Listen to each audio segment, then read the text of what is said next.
What's going on, my Reef and Fan March here? This is Fragbox TV. We got in a new shipment, and this is a really special one. So I got to show you some of the craziest corals we just got in. Mike, what are you feeding? What's going on? Vitalis. Marine yes, flakes. The best of the best. Mike is our new photographer and also resident fragger, also resident, kind of like jack of all trades. Mike's got a very wide skill set, so we're really happy to have him on. Oh, look at that. Ray is... You are a banana. Banana. Ray is bananas. He likes the banana torch. Okay, guys, I think we covered the shipment pretty good. We got a good glimpse. I hope that you saw something nice. If there's something you must have, but it's not yet on the site, you can always email us, and we'll send you some photos of it. People sometimes ask for more photos or videos. We do try our best to accommodate. Don't expect it same day. So somebody was looking for a photo of whatever, you know, if you send multiple emails, it's actually going to have the opposite effect. It doesn't make me move faster. If I see 1, 2, 3, something happens in my brain where it actually deprioritizes your email. I know it's really messed up to say, and you're a paying customer. It's just the way my brain works, and I wish I could change the way it works to better suit you, but I can't. So one email, I promise eventually you're gonna get an answer. There's no rush. Even if it does sell, there's more of them, okay? Multiple emails does not mean faster service. I just had to share that with you. Okay, guys, we'll see you on the next episode of Fragbox TV. Bye for now. What did you find? I always talk about Vitalis in the videos. It's really all we feed to the fish here in the store. Okay, the corals are looking bomb diggity. Somebody asked in one of the other ones, how are we liking the switch to the Aquaforest reef salt? Love it. Mixing container, really clean. Alk, super stable, and really cost effective when you're doing coral stuff on this sort of level. When you have thousands of gallons, you know, the cost of salt really plays a big part of it. I gotta show you this coral because it's really special. And also, if you're watching and you're in BC, anywhere around Vancouver, I want to give a shout out to my friend Greg at Aqualux. If you're ever looking for maintenance or just help with maybe taking your saltwater tank to the next level, check him out. It's Aqua Lux. And why I mention him is because he is getting this piece, this beautiful, what is it? Anyone know? You want to try commenting before I give you the name?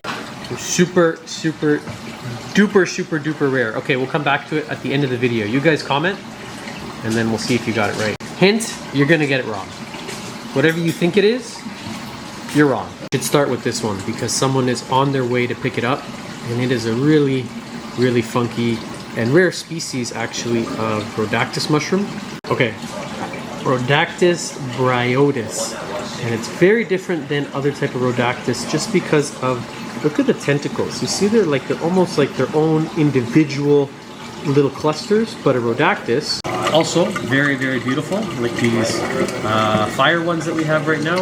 Very nice color, but they are lacking that same sort of cluster of polyps in the middle. It's kind of hard to describe the difference, but I think you can clearly see the difference on the camera. And I've only ever received them as single polyps, and they get the craziest colors. So these are colors that we would not find in a typical Rhodactis, with those blue and orange and the green on the ends. It's just a really special piece. So the guy who's getting it is quite lucky. It is also very expensive. And I've only ever had it one other time focused. Is this one here. And we just decided to keep it because I fell in love with it. So it became, boom, part of our studio. This is only a 12-gallon tank. It became part of our little mushroom collection in here. Really nice selection of flower pots we got in, and I'm really digging this one. Any coral that's blue, really it just speaks to me. I like blue corals. They're hard to find.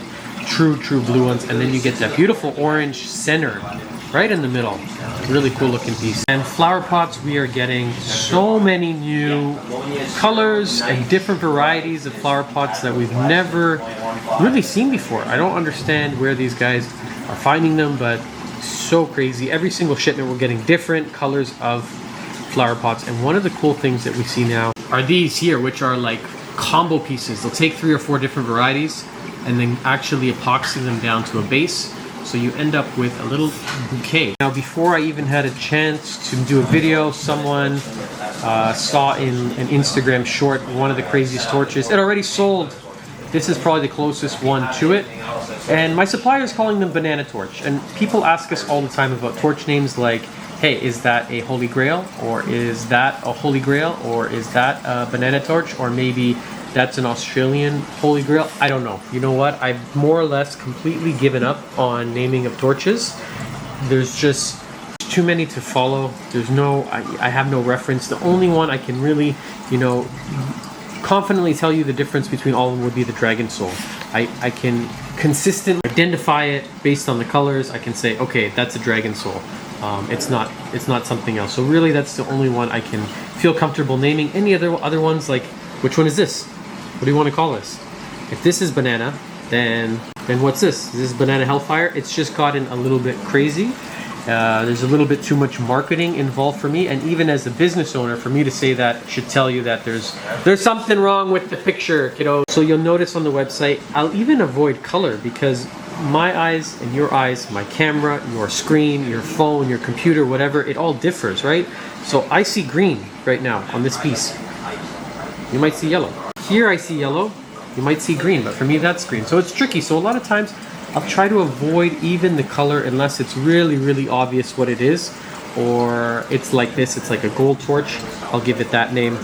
But just slowly trying to move away from the torch names, which I know can be a little bit difficult for some people because you just want to know. You want to know exactly which one you have, but just know that the names are made up by the retailers. A lot of the times, like even when I'm overseas, what one supplier calls a banana torch is not what another one calls. Anyways, that's my long-winded explanation on torch color.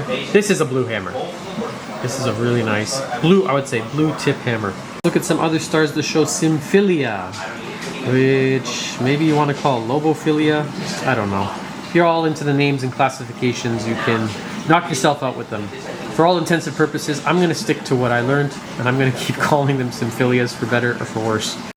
Oh, that's a nice bubble coral. Actually, so nice. We got two of them that I had to keep one of them. I don't know why. I'm in a bubble coral kind of mood. I go through phases. Sometimes I'm into the acans, and sometimes I'm into chalice. But right now, something about bubble coral is really speaking to me.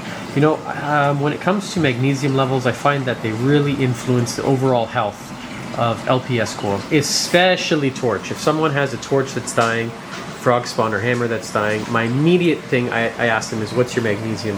If the head's popping off, you're experiencing polyp bailout, I would bet my life that your magnesium is under 1,250. I hope that information helps someone out. Bubble coral, I used to do service on the guy's tank. I took over service on his tank. Dog, you're really distracting. Whatever the hell you're doing over there, those sounds, super distracting. And this bubble coral in his tank, I took it over for someone else. The magnesium was 1,000 parts per million. Just about everything had died in the tank, and that's why they brought me on. But he had this large bubble coral he had for like 10 years. The thing was a foot across, and it was completely unaffected. Now, I don't know if that is because that one had just become acclimatized to such low levels, or that's something that all bubble corals are able to survive with such low magnesium levels. But I thought it was pretty interesting. These are really nice mushrooms too. Very funky discosomas, and I'm really liking those. Just those yellow dots are hypnotizing. Oh, this is interesting. Look at this. If you ask me Lobophilia versus Gonipora, and you put them side by side, just as we have done here, and you ask me which one would kill the other one, I would say Lobo is a stronger coral. It would have more of a sting. But look at that, right in between. You can see actually the Goni is stinging. You see that right in the center, right in that little valley ridge. The Goni is actually stinging the Lobo. Interesting. The mushroom I showed you at the beginning, the Rhodactis bryotes, I actually have one more. I didn't even realize. Sometimes when there's so many corals, I kind of gloss over them, and it's hard to focus on any single piece because it's just, it's overwhelming with all the colors. Things like this, beautiful little jawbreakers. I actually ordered one that isn't red and yellow just because we have a few and I see so many. So something that's a little bit different. Even though it's green, these black stripes that are going through, really, really funky. Now this is a coral that is not super popular, but I really, really like personally. This is an Acan enchilada. No, enchinada is the actual name. And it's highly, highly aggressive when you compare it to these ones, Lordoensis. But I learned that lesson about 20 years ago the hard way.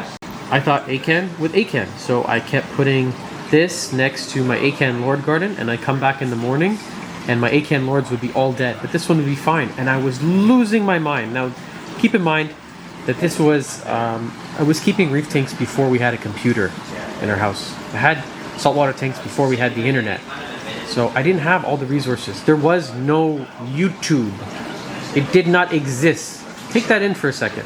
And so just kept killing them, and then one morning I come and check out the tank very, very early, and I see the tentacles from this reaching over and destroying the lords. And that's how I learned Acan and Shanada, Acan Lord, they really do not play nicely, even though they share those same first 4 letters of their name. But I have fun with it. I let the staff kind of influence a little bit. I'll ask them. I'll be like, hey, Will, which one is your favorite? And usually Will is going to pick something so strange. He has a very unique eye when it comes to coral, where a lot of people will immediately gravitate over here to some of the torch corals. I'm looking for things that are a little bit more unusual. Will is next level. Will pick something ugly, but he's picking it just because it has beauty in another way. So he might pick something like this over here, which we don't see too often. These yellow zoanthid polyps we just got in. That would be like his top pick. Can you imagine that? Out of all the corals. Ray, if you had to pick only one coral from this shipment, you could have absolutely free of charge, and you could only have one. Oh yeah, probably the Speciosa. Ray is really an acro guy. Tara, she's not in here today. If you told her, you said, hey Tara, you know, entire shipment is up for grabs, pick one piece. Yeah, she would pick the Aptasia, or she'd turn over a rock and she'd find a little slug and go, oh my god, it's so cute, and that's what she would take. She wouldn't take the coral. So it's kind of cool how everyone has their different kind of eye, different thing. The Speciosa was like... Okay, let's say no, other than Speciosa, what's Ray picking? Dun, dun, dun, dun.